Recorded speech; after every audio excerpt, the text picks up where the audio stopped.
Music cue. What was that song that just got? You know, it's the, what is it? Play it again? What? Play it again? Play that song. Oh, yeah, just play it? I mean, he doesn't know. He said we stumped the band. That's not it. I feel like this is it. And he goes into this like... It felt... Because nothing says disco like... Speight and Ackles. Nothing says I'm on ecstasy on a cruise ship. Yeah, it's this. It's got it. You gotta get into it a little bit, yeah.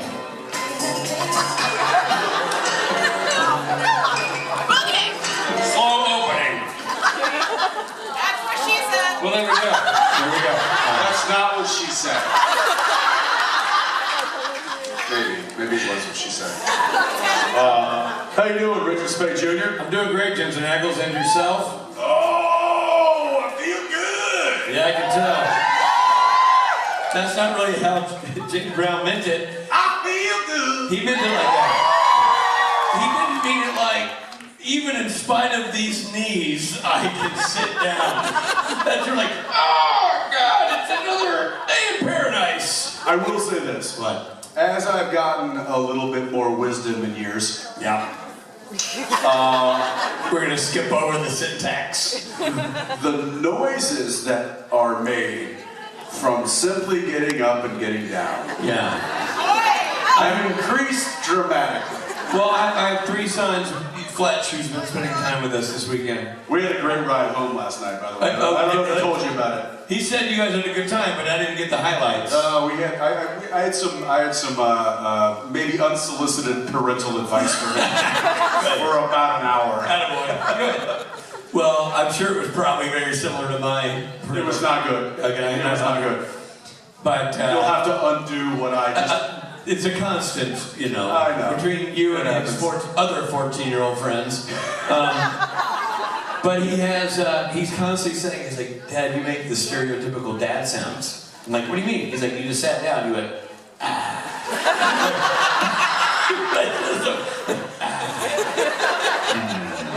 It feels good. And the weird thing is, I'm not in pain, I'm not doing anything. Somehow, it's But just the getting up, what is that? I don't know, but I like It's it. not, by the way, it's not necessary. No. We don't need to do it. Watch, we can do it without just the noise. Watch this, we'll do it without the noise. 3, 2, 1. Here we go. 3, 2, 1. Mike, wait. Mic to your lips. Totally fine. Totally fine. I was holding one in.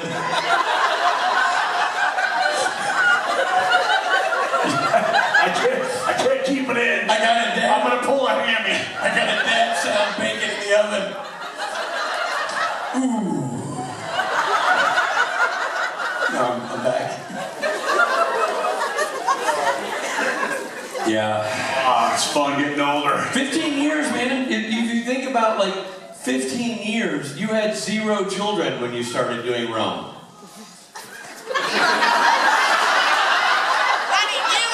I had Jared.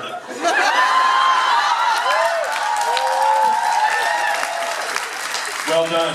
You know what? My favorite joke, and I know I made this joke, but I made it to you, and you didn't appreciate it enough, so I'm going to say it again. We were in the car with Jared day one, or Saturday, your guys' day one, and Jared was showing a picture of his children, his sons, and he was talking about Shep. He was talking about Tom, and then he started with Shep, and he's like, Shep is like season 1 me. He's long, he's skinny, and I said, he won't come out of his trailer.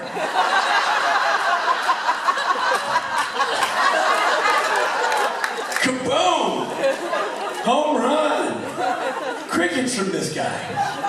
I didn't hear it. All right, to be fair. And this is the thing with like being a friend of this beautiful man. You have to be like in like attention constantly, because the thing's just kind of like, the comedy is constantly flowing. And so if you're not paying attention, you might miss one, or two, or three, or four. Yeah. And I missed that one. And he liked it so much that he not only said, "You didn't hear that?" but felt so much so that he needed to repeat it to you today. Yeah, So, exactly. I appreciate. It's called commitment. It's called commitment. Yeah. It's called comedy in threes. Exactly. Yeah, as I tell my sons. And I do want to point out that there was very little laughter after that. Yes, there was. But wait till I wrap up this panel with that same story. I know what I'm doing. I tell my sons, I'm like, if you don't think I'm funny now, wait, just wait. Wait till your wedding. I'm gonna keep these stories going. It's when you recycle jokes, Yeah. either they get funnier or they get funnier. I was gonna say that's the end of the sentence. Either they get funnier. That's it. They get funnier. Yeah. They get funnier. I see a lot of people lined up to have me step aside and listen to you answer questions. This is my favorite part of the programming, when I learn a shitload about you because I'm forced to be a part of the Q&A. It's lonely in the middle. But let's do it, shall we? Come on. Start with her right there. She seems ready-ish. Hi. Hi. Hi. I was wondering if you could share with us like funny drunk story. Could be together or Funny drunk stories. Funny drug? drunk. Drunk. Drunk stories. Similar. A funny drunk story? Yeah. I don't get drunk. But hypothetically, I've got one. I've got one ready to go. Okay. Wait, get this arrow out of my. Where's the target? Okay. This is only a funny story because it didn't result in anybody serving time. But it happened in a town called Rome. Around a convention called JIB. In a hotel where a gathering of gentlemen, Misfits. including this guy, actually spearheaded by this guy, had some adult beverages. Hey! There's a quote, and it is, "When in Rome, do as the Romans do." Okay, yeah. So they're fans of the adult beverages, the Romans, because there we go. So it's Robert, Continue, please. it's Jensen, it's the usual suspects, it's somebody else. Oh, Jason Mans is there for this. And we've been out, and we return to the hotel, and I do what in Ireland is called a goodbye. But everywhere else is called an Irish goodbye. And I was just gone. And so, because I was done. I'd been served plenty. Exactly why I made the Irish goodbye. So, I go to my room. That's all I know. That's the end of the story as I know it. I go to sleep, that's it, whatever. And next morning, I go to breakfast. I see him, I see a couple of fellas looking like something the cat shat. And Ginger goes, "What room are you in?" 218? Motherfucker. I said, what? You know what I'm going to? You know what story I'm going to do? You go, "What happened?" He's like, "All right, well, made a small error last night. You left, I blame you. You left, and I wasn't having it. So, I'm gonna call your room and get your ass back in gear. Back on the playing field. Turn to Jason Mans, my lieutenant, with Speight's room." And he adamantly and defiantly belted out 219. So I pick up that phone and I call 219. He wakes up a man from a dead sleep He says, hello? Get the fuck back into my room.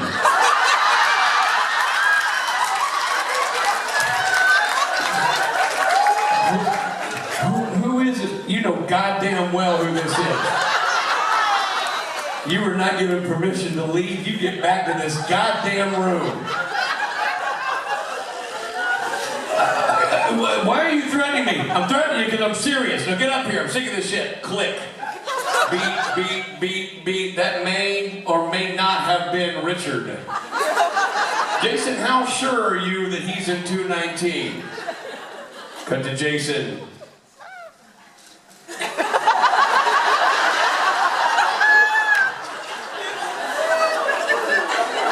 And so, assuming that authorities are going to be called, he does, I am told, what any sensible person would do at this point.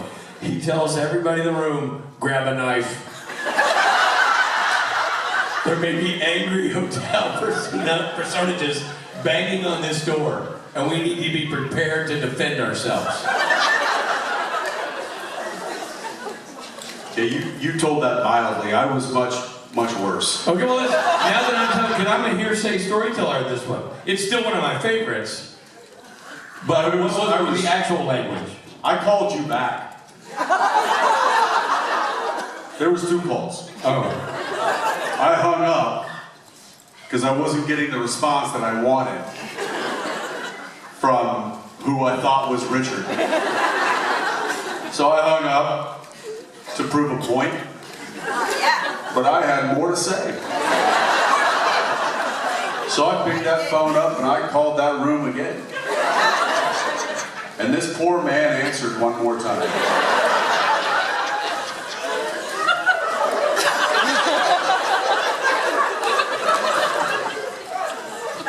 And I let him know how horrible of a person he was.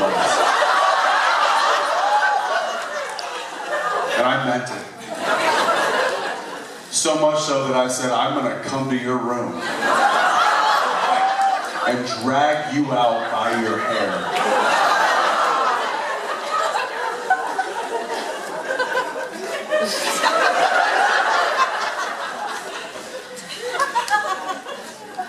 I will say, I'm glad I didn't do that in Texas. Oh, man.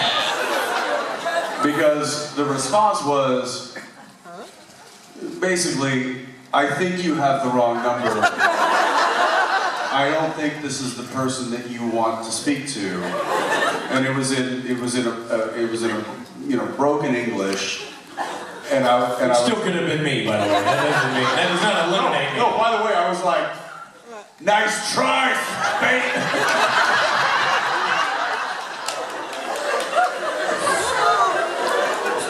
Oh, I was, dude. Do you know this? Yeah, no, I was, yeah. There was a moment. There's some European vacationer to Italy that moment who has a very different story that he went home with. That's right. There was some American that called me in the middle of the night and demanded I come to his room. And if I didn't come to his room, he was going to do things to me that I hadn't even ever thought of. You know what would have been really... And by the way, after the second phone call, and I went like overboard. Okay. Like I went full tilt. Right. And then I hung up with veracity. I was, do you know what I mean? Boom. I looked at Jason and I go, it's not Speight.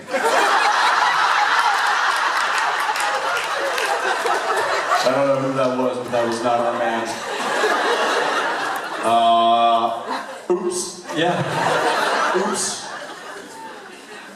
Yeah. Is that the point where you told the guys to knife up? Because yeah, that was like, guys, you might want to arm up, grab a spoon, a fork, a knife, a Benedict, maybe like a handkerchief, anything you can defend yourself with. And you're gonna want to like watch the front door because I think we've got some people coming. How does this? I will say this is classic Jason. In this entire story, for all these years, this is many years ago. He's remained unscathed. When really, in many ways, it's his fault. Exactly. If he'd known my room number, like a good friend. Well, you know what? Thank fuck, he didn't know my room number. And here's the problem. And you guys know Jason. Jason is one of those people in this world, and there are a few of them, in my opinion, that you just trust. Yeah, that's right. And he is one of those people who you just trust, and he's always been that for me. When I met him 25 years ago, he was just a guy who I was like, he says that way, I'm going that way. Yeah. And even after these, there was another story that arose in the green room last night that I won't discuss. We're going to hold off on Yeah, we're not going to talk about that one. But where I was like, you steered me wrong for 20 years. And Jason was like, yeah. He gave the old 218, 219 shrug. yeah. The old 219 we call it. 219, yeah. Not number 182B. No, sir. 182B is this. Yeah. And that's not the one. No. Give him the 219. He gave the 219. And some of you have no idea what we're talking about. For a half a minute, I didn't know. I just watched your plane roll right off the tar right there too, buddy. Like, how you get this bird off in the air? You're in soil now, son. He told me something that a story that I have been telling for 20 years. And he was like, hey, Jensen, yeah. And that's as much of that story as we're And going to say. that's it. So, but I will say this. He is still somebody who has earned the right to just be like, that way? Got it. Yeah. So he said, this was Richard's room number. I'm going all in. And I go, Jason, I don't think that was Rich. And he was like, ah. That's right. And you know what you think? You think, different guy does that, you get mad at him. Different guy who does that, you don't call him again. But Jason, you're like, oh, Jason. Which way to the foxhole? Let's go. Good question. Yeah, great question. Thank What was you. the question? Exactly.